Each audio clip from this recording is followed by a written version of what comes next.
Welcome to Make It Happen with me, your host, Maggie. Today's episode is for my coffee drinkers, and my caffeinated tea drinkers, you might want to listen in as well. But beyond caffeine, I'm also sharing with you the number one way to have a better workout, a stronger workout, and the benefits that come along with it. I wanted to first wish you a happy 2025. I won't wish you a happy new year because we are more than halfway through January, but with a new year comes New Year's resolutions and boosted motivation and all that jazz. I am not going to bore you with the repetitive motivational nuggets that you've probably heard a million times over the past few weeks, but I am going to tell you something straight up. 80% of people who start will end up quitting when it gets tough. And maybe you've been there. This can be especially challenging when you're trying to make fitness a daily part of your life or make adjustments to your nutrition. But what separates the 20% that don't give up? What do they have that the 80% don't? Because that is what you need. And guess what? It is not luck, it is not circumstances, it is not good genes, and it is certainly not time. I can easily break this down for you, so listen carefully. Because if you want to end up in the elite 20% who didn't quit, meaning you didn't let yourself down this year, then here's the deal. First, the 20% doesn't make excuses. They have babies, young children, puppies, and senior dogs, and they don't always get a good night's sleep. They have demanding and stressful jobs.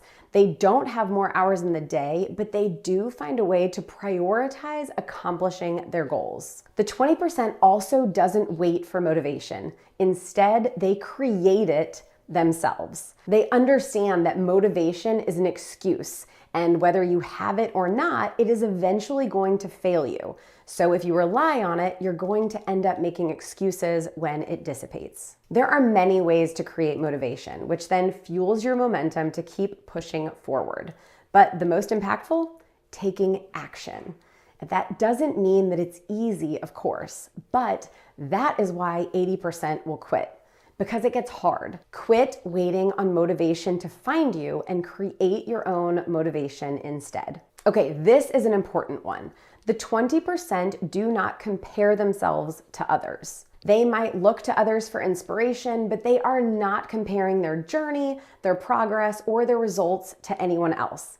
They own their progress, they narrow their focus, and they carve their own results. Comparison really can be the thief of joy. Remember that, because it might take some practice to get out of a habit of comparing yourself to the person next to you or across the street or on social media. But anything good is worth putting the effort into. And this is one of those things. Putting the blinders on can also help you to do what the other 20% always do. And that is to show up. Whether they feel like it or not, blinders on, they show up. Whether they have the energy or not, same thing. Whether they've overslept or, quote, have the time, blinders on, they show up and they give their best effort. They absolutely do not feel great and motivated all the time. And on those days where they don't feel great or motivated, they show up and they give 100%. You may have heard me say this before, but here it is again. On days where maybe you only have 50%, you show up and you give 100% of 50%. That is what the 20% do. And this weaves into the final thing that I'm sharing with you today that the 20% do. They believe in themselves and have made a conscious effort and decision that they are worthy of more. They bet on themselves every single day. Even if they don't believe it yet, they talk to themselves and fake it until they do. They know that no one else is going to bet on them or do the work for them, so they better do it. So be the 20%. It is not out of your reach. In fact, it is well within your reach. All you have to do is say, hey, I'm doing this, and then show up and do it. If that hasn't worked for you in the past and you need some extra support and guidance and simple workout plans to follow, that is what I'm here for. So head to fitnessmaggie.com, sign up with a crew membership. Your first month is 100% free, no credit card required or anything, and it's just $10 a month after that if you do decide to stick around. Okay, so one last thing before we get into why you hit play on this episode in the first place. My husband shared a reel with me the other day that was advice that was filmed probably in the 1940s or 50s. And it said to wake up every day and to tell yourself, today, something wonderful is going to happen to me. And then you repeat it again at night. Something wonderful is going to happen to me tomorrow. The Real claimed that it works like magic to shift your life. And I say, why not try it? All right, so let's dive into today's topic. Fat burning supplements are a waste of your money. There, I said it. I think that most of us have fallen for them at some point or another, but the ability for your body to burn or oxidize fat comes down to several factors. And even when you, quote, increase fat burning, that doesn't actually mean that you're burning body fat. But if you're looking to exhaust every measure to help your body efficiently burn more calories, then an extra cup of coffee before your workout might be the answer that you're looking for. A 2021 study found that drinking caffeine 30 minutes before aerobic exercise increased fat oxidation by 11% in the morning and by 13% in the afternoon. The caffeine ingested was equivalent to a strong cup of coffee, so probably 200 to 300 milligrams. And my interpretation of this information is that caffeine from any source would probably have the same impact. But even with these convincing results, it is important to know that fat oxidation is the chemical process of burning fat in your body.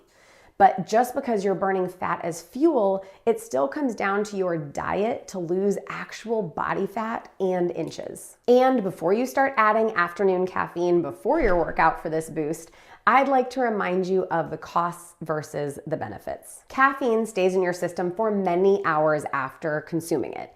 So that could likely mean sleep disruption if you're consuming caffeine in the afternoon hours. And if your goal is fat loss, messing with your sleep is not something that you want to do. It is actually a surefire way to hinder your progress.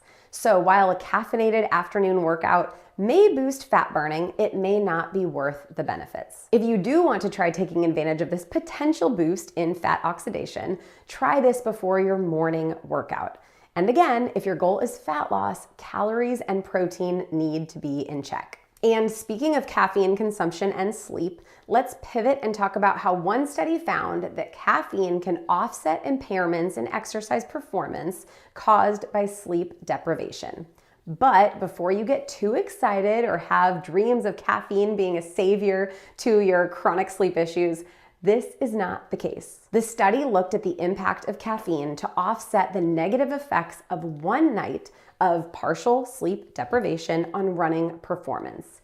And they defined this partial sleep deprivation as being less than 6 hours of sleep. The researchers found, as expected, that partial sleep deprivation did impair exercise performance, but it was by approximately 5%, which is a pretty substantial impact. But when researchers compared the performance of subjects with a normal 8 hours of sleep to those who had had the less than 6 hours plus supplemented with caffeine prior to exercise, there was no difference in performance. So to treat the occasional poor night's sleep, leaning into caffeine is something that you probably already do.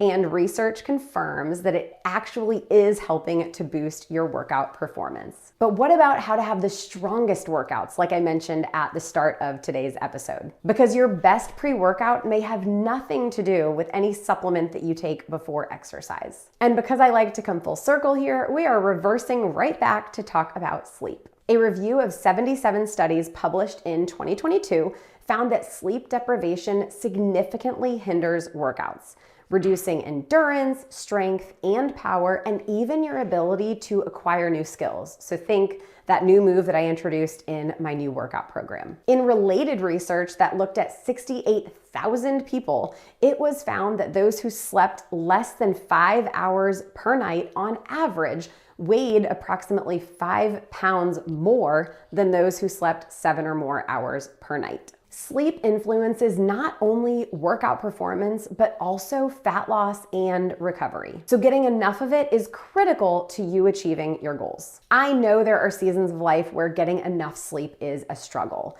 And through those seasons or occasional nights, leaning into caffeine and just doing your best to push forward is all that you can do. But it really is important to do your best to focus on doing what you can to get enough sleep. The research shows 7 or more hours, but the research also says that less than 6 hours is where collectively problems tend to arise. So aim for more than 6, please. If it's something that you struggle with consistently, it is certainly impacting your ability to reach your goals. And if that's the case, commit to trying to make improvements this year, whether that's a more consistent bedtime and a calming routine to wind down, or leaning on supplements like magnesium and melatonin. But sleep matters greatly in all aspects of your life when it comes to better health. I hope that 2025 is a year of health and multiple blessings for you.